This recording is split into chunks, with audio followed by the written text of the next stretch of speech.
Hello friends, आज हम बात करेंगे कोऑर्डिनेट ज्योमेट्री यानी कि निर्देशांक ज्यामिति से रिलेटेड। यानी कि कोई भी निर्देशांक यानी कि त्रिभुज का शीर्षों का निर्देशांक दिया रहेगा तो त्रिभुज का क्षेत्रफल आप कैसे मेंशन करेंगे, बहुत ही सिंपल वे में हम आपको बताएंगे। तो यहाँ पर कुछ इंपॉर्टेंट क्वेश्चन लेकर आए हैं इसी से रिलेटेड, तो मैं आपको बताने वाला हूँ, तो आप इस वीडियो को फुल वॉच कीजिएगा। ठीक है, देखिए यहाँ पर लिखा गया है कि उस त्रिभुज का क्षेत्रफल ज्ञात कीजिए जिसके शीर्षों का निर्देशांक आपको मेंशन किया गया है कि 1,3, 2,4 और 5,6 दिया गया है। तो त्रिभुज का क्षेत्रफल का तो पहले ऑलरेडी आपको फार्मूला याद होना चाहिए। ठीक है, तो फार्मूला बहुत ही सिंपल वे में हम आपको बताएंगे। देखिए, त्रिभुज का क्षेत्रफल का फार्मूला, त्रिभुज का मेंशन यही होता है, यानी त्रिभुज के क्षेत्रफल का फार्मूला लिखना हो तो आप 1/2 लिख लीजिए, फिर आपको x1 लिख लीजिए, ठीक है, ब्रैकेट लगा लीजिए, ठीक, प्लस x2 लिखिए, ब्रैकेट लगा लीजिए, ठीक है, फिर उसके बाद प्लस x3 लिख दीजिए, ब्रैकेट लगा लीजिए, और प्रत्येक ब्रैकेट में y मेंशन कर दीजिए। ठीक है, आपको आसानी से याद हो जाएगा, उसको याद करने की जरूरत नहीं है। ठीक है, आप y लिख लीजिए। ठीक है, पहले आपको क्या करना था, 1/2 x1 plus x2 plus x3 लिख के ब्रैकेट लगा दीजिएगा, फिर y लिख लीजिए। ठीक है, फिर उसके बाद आपको लिखना है 23, 31, 12 यानी कि 23, पहले 2 लिखेंगे फिर 3, तो 23 हो गया। फिर यहाँ पर हो जाएगा आपका 31, यानी कि वहाँ पे 3 हो जाएगा, यहाँ पर 1, 23, 31, यहाँ पर हो जाएगा 12। देखिए आपका ऑलरेडी ये फार्मूला बन गया, 1/2 x1 y2 minus y3 plus x2 y3 minus y1 plus x3 y1 minus y2। आपको याद करने की आवश्यकता नहीं है, बस डायरेक्टली समझ लीजिए 1/2 x1 plus x2 plus x3 लिख लीजिएगा, प्रत्येक ब्रैकेट में y लिख लीजिएगा और सब में माइनस लगा दीजिएगा। फिर उसके बाद 23, 31, 12 याद कीजिएगा आप। ठीक है, तो आपको फार्मूला बन गया। अब इसी फार्मूला में हम क्या करेंगे, इस वैल्यू को रखेंगे। तो जो भी त्रिभुज का क्षेत्रफल दिया रहेगा यानी कि बिंदु का निर्देशांक दिया रहेगा, उसको क्रमबद्ध तरीके से इसी फार्मूला में बस मेंशन करना है, उसको सॉल्व करना है, आपका ऑलरेडी त्रिभुज का क्षेत्रफल ज्ञात हो जाएगा। ठीक है, तो यहाँ पर हम लिखेंगे x1 y1, ठीक है, फिर यहाँ पर आपका हो जाएगा x2 y2, यहाँ पर हो जाएगा x3 y3। ठीक है, तो आप इसी वैल्यू में रखेंगे 1/2, x1 का वैल्यू 1 है तो 1 लिख लेंगे, y2 का वैल्यू कितना है, y2 का वैल्यू 4 है, तो यहाँ पर 4 माइनस y3 का वैल्यू कितना है, y3 का वैल्यू 6 है।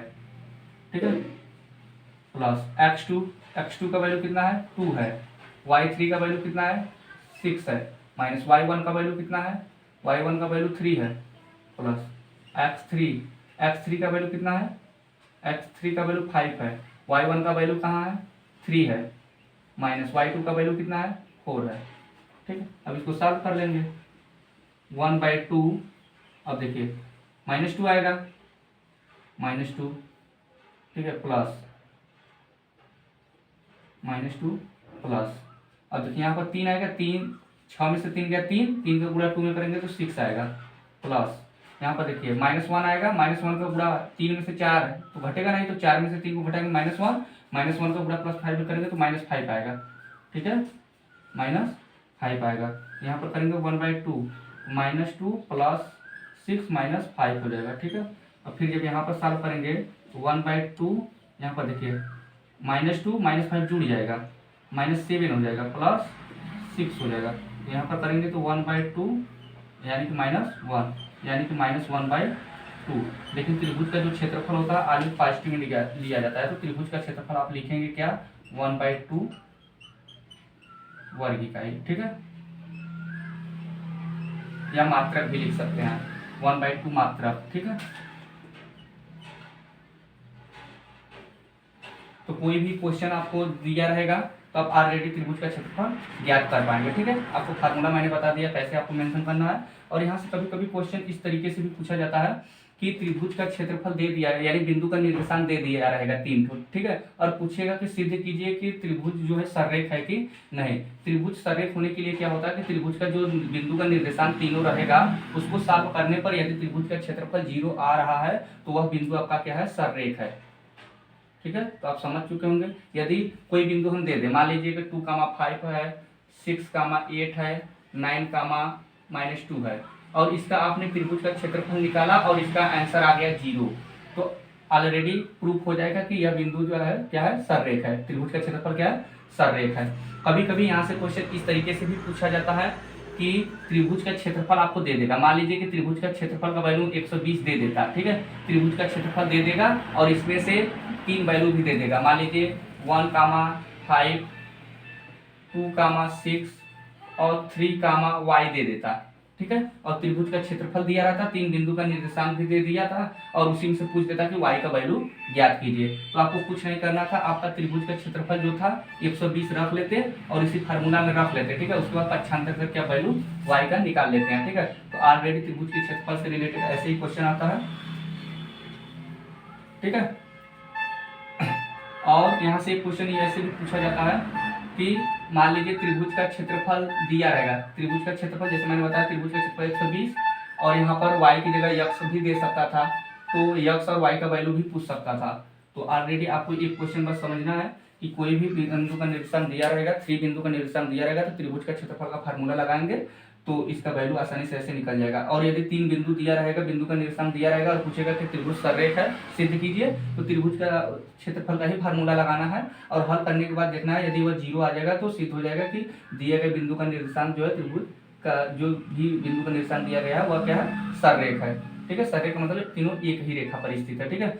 फिर उसके बाद त्रिभुज का क्षेत्रफल मान लीजिए कोई भी कंडीशन में दे सकता है, ऐसे भी क्वेश्चन बन सकता है कि त्रिभुज का क्षेत्रफल दिया रहेगा, 3 बिंदु का निर्देशांक में कोई वैल्यू x और y का वैल्यू आपसे पूछ सकता है, तो ऑलरेडी आप उसको सॉल्व कर लेंगे। मान लीजिए इसी सवाल को क्वेश्चन में मेंशन कर देता कि त्रिभुज का क्षेत्रफल 120 है तथा त्रिभुज के शीर्षों का निर्देशांक इतना इतना है, तो y का मान निकालिए। तो आप डायरेक्टली लगाते क्या, 120 लिख लेते 1/2 और ब्रैकेट में क्या लिखते हैं, इसको मान लेते x1 y1 x2 y2 x3 y3 लिखते हैं।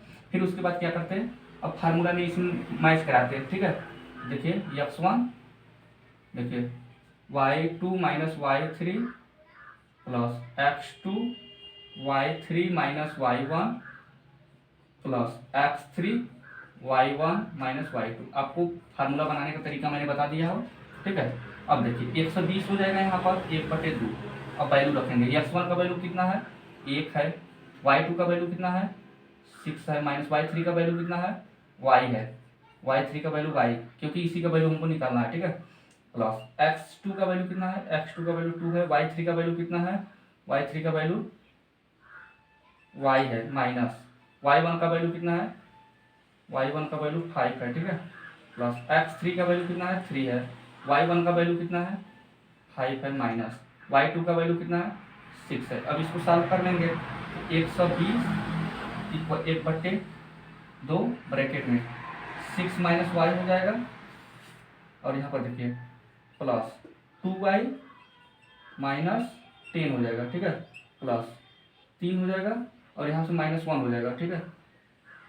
इसको सॉल्व करेंगे -1 का पूरा +3 में करेंगे अभी लास्ट में, तो आपका हो जाएगा 120 इक्वल 1/2, यहाँ पर हो जाएगा 6 minus y plus 2y minus 10 minus 3।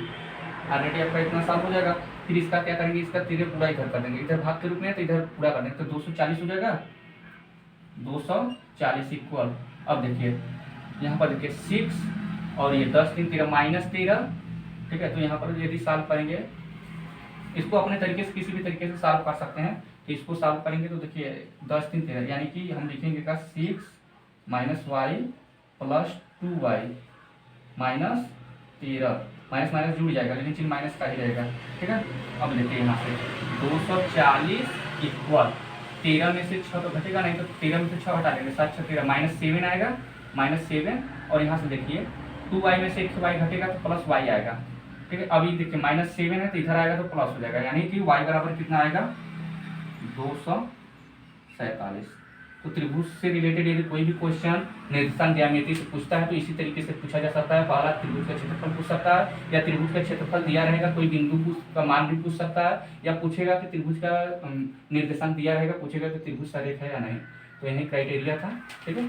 तो इसी के साथ मैं इस वीडियो को समाप्त करता हूँ। नेक्स्ट वीडियो में हम बात करेंगे कि अंतर विभाजन और वाह्य विभाजन से रिलेटेड कैसे क्वेश्चन को सॉल्व करेंगे, ठीक है। Thank you.